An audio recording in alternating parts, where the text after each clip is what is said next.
আসসালামু আলাইকুম। আমি মেহনাজ আমন্ত্রণ করছি নতুন আরেকটি লাইফস্টাইল ব্লগে ডায়েরি অফ ডিজায়ার্স চ্যানেল থেকে। আশা রাখছি আমার প্রিয় আপু আন্টি ছোট ছোট সোনামণিরা যে যেখান থেকে বসে আমাকে দেখছেন সবাই আলহামদুলিল্লাহ ভালো আছেন, আর আমরাও আলহামদুলিল্লাহ বেশ ভালো আছি। সকালবেলা থেকেই আজকের ব্লগটা শুরু করেছি এবং দুপুর পর্যন্ত কন্টিনিউ করব।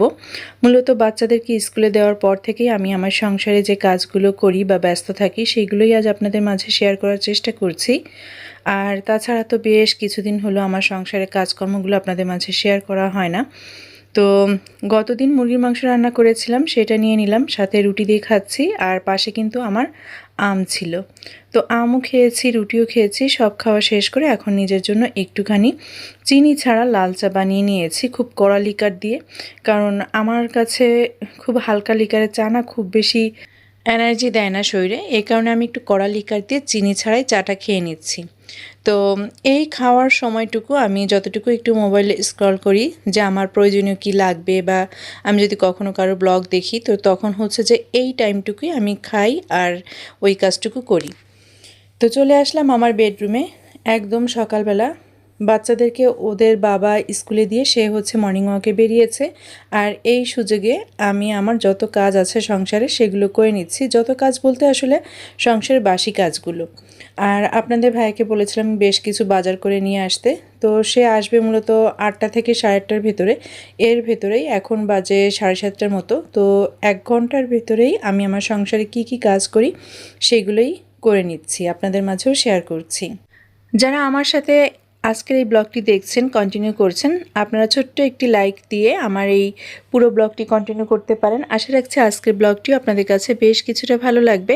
আর তাছাড়া যারা চ্যানেলে আজ প্রথমবারের মতো এসেছেন, এই ধরনের লাইফস্টাইল ব্লগ যদি আপনারা পছন্দ করে থাকেন তো চাইলে কিন্তু আপনারা আমার চ্যানেলটিকে সাবস্ক্রাইব করে আমাকে সাপোর্ট করতে পারেন, আমার চলার পথের সঙ্গী হতে পারেন।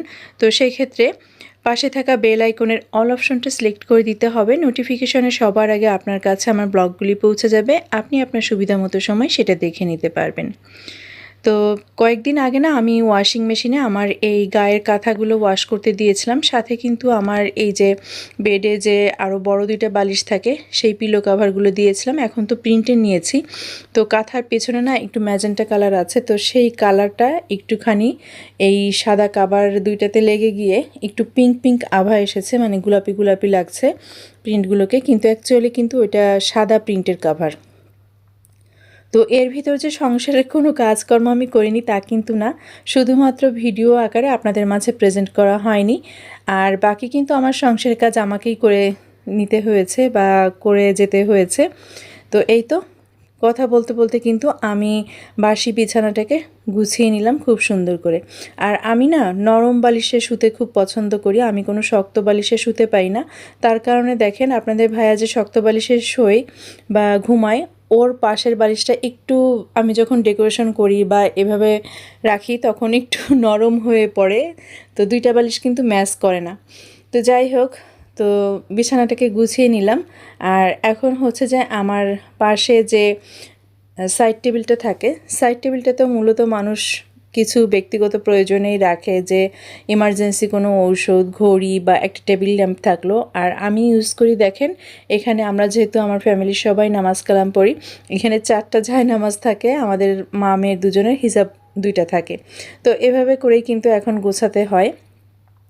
মানে ব্লগিং যে করি আসলে সেটা যে কোনো মানে আমার ভিউয়ার্স আপুদের খুব বেশি অ্যাস্থেটিক লুক দিতে হবে, ভালো লাগাতে হবে, এরকম কোনো কিছু না। আসলে একদম রিয়েলিস্টিক লাইফ যেটা আমাদের, খুব সাধারণ লাইফ যেটা, সেটাই কিন্তু আপনাদের মাঝে প্রেজেন্ট করার চেষ্টা করি। তো এখানে কিন্তু খুব বেশি আড়ম্বরপূর্ণ কিছু নাই বা শো অফ করার মতো কিছু নাই। যতটুকু আমাদের লাইফ লিড করার জন্য লাগে ঠিক ততটুকুই জিনিসপত্র আমাদের ঘরে আছে, আর সেইভাবেই কিন্তু কাজগুলো করে থাকি।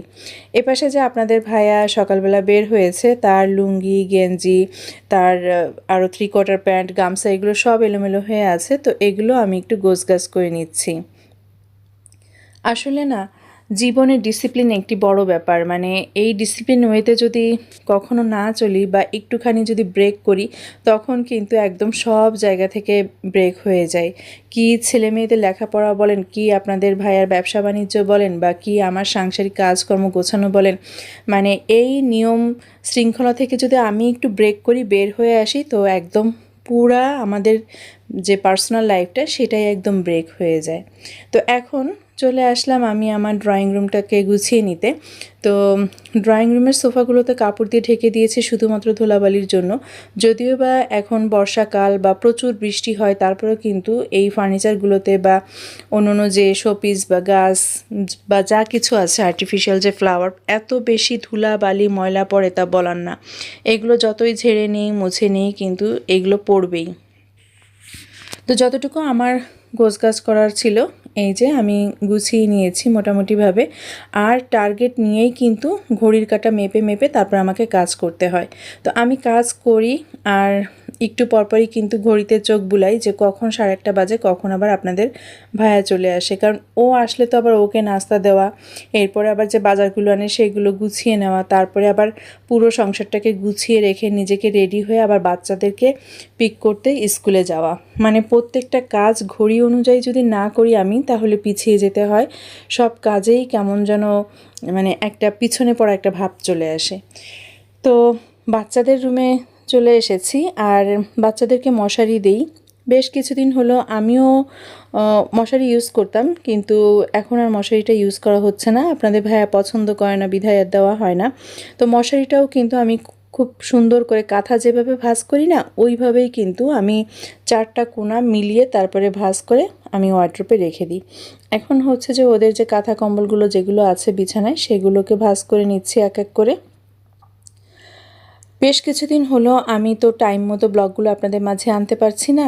কারণটা হচ্ছে যে আমি যেহেতু একটু এলোমেলোভাবেই চলেছি, এলোমেলো বলতে বাচ্চাদের পরীক্ষা গিয়েছে, মা এসেছিল, আমি বোনের বাড়িতে গিয়েছিলাম, আবার বোন আর আমি মিলে আমার বাবার বাড়িতে গিয়েছিলাম একটা বিশেষ কাজ সেরে নিতে, তারপরে আবার ঢাকায় আসলাম। সব মিলিয়ে একটু ডিসিপ্লিনের বাইরেই কেমন যেন জীবনটা চলেছে। তো যার কারণে কিন্তু আমি দুপুর 2:30টার দিকে আপনাদের কাছে ব্লগগুলো আনতে পারছি না।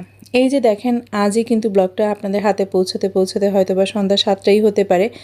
আমার কিন্তু ব্লগটা এডিট হয়ে গেছে অনেক আগেই, কিন্তু ভয়েস ওভার করতে পারছি না দেখে ব্লগটা আর আপনাদের মাঝে আনতে পারছি না। কারণটা হলো এই যে পাশে যে স্কুলটা আছে আমার, সারা দিন একদম সকাল থেকে শুরু করে এই এখন অবধি পর্যন্ত ওনারা কি একটা প্রোগ্রাম করেছে, মাইকে কথা বলেছে। মানে ওই সময় যদি আমি ভয়েস ওভারটা করি, তাহলে কিন্তু ভিডিওটা ভালো লাগবে না আপনাদের কাছে। তো যখনই আমি দেখেছি যে ওনারা অফ হয়েছেন, ঠিক তখনই সেই মুহূর্তে আমি আমার ব্লগের জন্য ভয়েস ওভার করতে বসে পড়েছি। তো এটাই হচ্ছে একমাত্র কারণ। তো আজ খুব ইচ্ছা ছিল যে 2:30টার দিকেই আপনাদের হাতে ভিডিওটা পৌঁছাবে। তো সেই জায়গা থেকে আমি আপনাদের কাছে সরি বলে নিচ্ছি।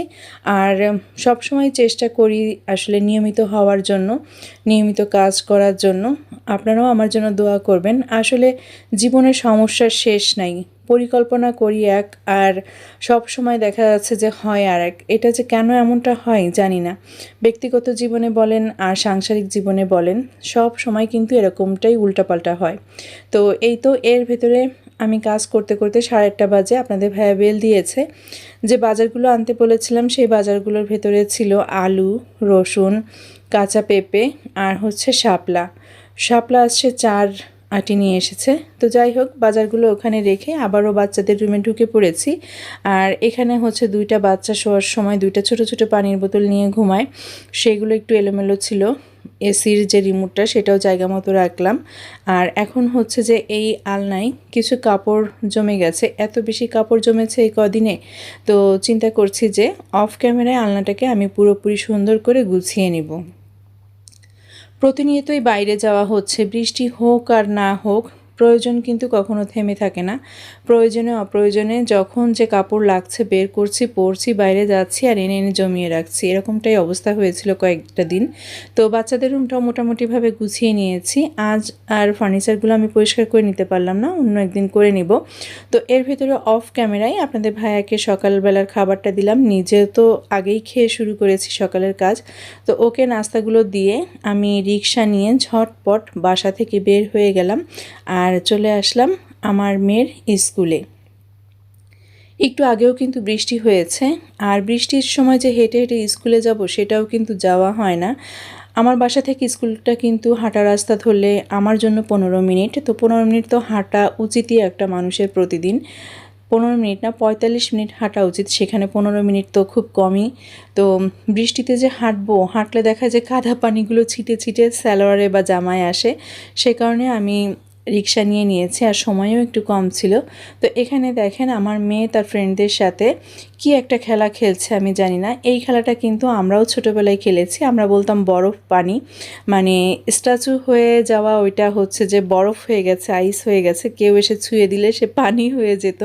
তো যাই হোক, সেটা আমারও ছোটোবেলার অনেক স্মৃতিকে মনে করিয়ে দিচ্ছে। তো যার কারণে আমি আমার মেয়ের খেলাধুলাটাকে একটুখানি ভিডিও করে নিলাম। এদিক থেকে কিন্তু আমার ছেলেও তার ফ্রেন্ডদের সাথে খেলাধুলা করছে। ছেলের ছুটি হয় আগে, তো প্রায় 40 মিনিট আগে ছুটি হয় ছেলের। ওই 40 মিনিট খেলা করে আর আমি বসে থাকি। আর এই যে এখন রিক্সা নিয়ে আবার বাসার দিকে আসছি। আমার ছেলেটা জিদ ধরেছে সে আজ ওই কোনায় বসবে, আর মেয়েটাও যে ও কোনায় বসবে। এই নিয়ে দুই ভাই বোনের বেশ কিছুক্ষণ ঝগড়াঝাটি হলো। তারপরে কি করব, সুভাকে মাঝখানে দিয়ে ছেলেকে কোনায় দিয়ে তারপরে আমরা বাসায় চলে এসেছি। বাসায় আসার পরে অফ ক্যামেরায় দুই বাচ্চারকে খাবার দিয়েছি, তাদের যে ড্রেসগুলো ছিল সেগুলো সব বাতাসে মেলে দিয়েছি। এরপরে আমার হাজব্যান্ড বাসা থেকে বের হয়ে চলে গেল, আর আমি এখন দুপুরবেলার রান্না বসিয়ে দিয়েছি। এখানে 4 রকমের ডাল সিদ্ধ করতে দিয়েছি আমি, মসুরি, মুগ, খেসারি আর হচ্ছে যে ছোলার ডাল। তো 4টা ডাল আমি সেদ্ধ করতে দিয়েছি, আর এগুলো হচ্ছে যে সবজি দিয়ে আমি রান্না করে নিব।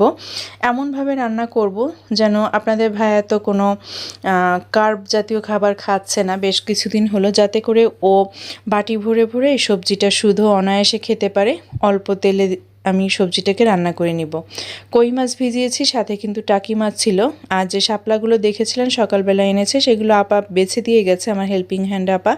তো শাপলাগুলো দিয়ে এই মাছ দিয়ে ঝোল রান্না করব।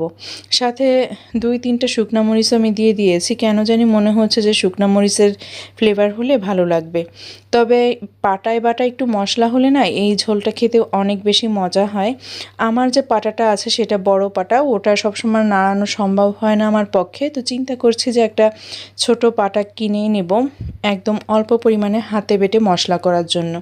তো এই যে ঝোলটা তো হয়ে গেল, আর এখানে হচ্ছে ডাল দিয়ে সবজিটাকে সিদ্ধ করে রেখেছি, আর এখন হচ্ছে যে আমি বাগার দিয়ে দিব। তো তরকারিটা হয়ে গেছে সেটা দেখাচ্ছি। আজ এই 2 ভাগে রান্না করেছিলাম, শাপলা দিয়ে কই মাছ দিয়ে টাকি মাছ দিয়ে ঝোল। জানি না আপনারা খান কি না, ইলিশ মাছের সাথে খুব ভালো যায়, কিন্তু ইলিশ মাছ খাওয়া সম্ভব না, এত দাম। আর এখানে আমি ফোড়ন দিয়ে নিচ্ছি পেঁয়াজ, রসুন, দারচিনি, এলাচ, তেজপাতা, এগুলো দিয়ে আমি ফোড়ন দিয়ে নিচ্ছি। একদম অল্প পরিমাণে তেল দিয়েছি। বিশ্বাস করেন ডালটা খেতে কিন্তু খুবই চমৎকার হয়েছিল। এটা যেমন শুধু খেতেও খুব মজা হয়েছিল, তেমনি কিন্তু রুটি বলেন, পরোটা বলেন বা ভাত বলেন, প্রত্যেকটা জিনিসের সাথে খেতে অসাধারণ হয়েছিল। আর চেহারাটা আপনাদের কাছে হয়তো বা একটু সাদা সাদা মনে হচ্ছে, আমি কিন্তু হলুদ দিয়েছিলাম খুব কম পরিমাণেই, সবজির কালারটাই যেন থাকে। তো সেইভাবেই করে আমি রান্না করেছিলাম। অনেক কিছু বাইরে থেকে দেখতে চকচক মনে হলেও কিন্তু ভেতরটা কিন্তু খারাপই হয়। আবার বাইরে থেকে যেটা খারাপ লাগে দেখতে, ভেতরটা কিন্তু অনেক বেশি ভালো হয়। এটা কিন্তু বুঝে নেবেন, একটা কথা বললাম। তো যাই হোক, সব বইয়ের মলাট চকচক করলেও বা পরিষ্কার থাকলেও ভেতরটা পড়তে কিন্তু ভালো লাগে না। আবার অনেক বই আছে যেগুলোর মলাটটা ভালো না, কিন্তু ভেতরের গল্পটা অনেক সুন্দর। যাই হোক, বিদায় নিচ্ছি আজকের ব্লগ থেকে। দেখা হবে, কথা হবে নেক্সট ব্লগে। আল্লাহ হাফেজ, আসসালামু আলাইকুম।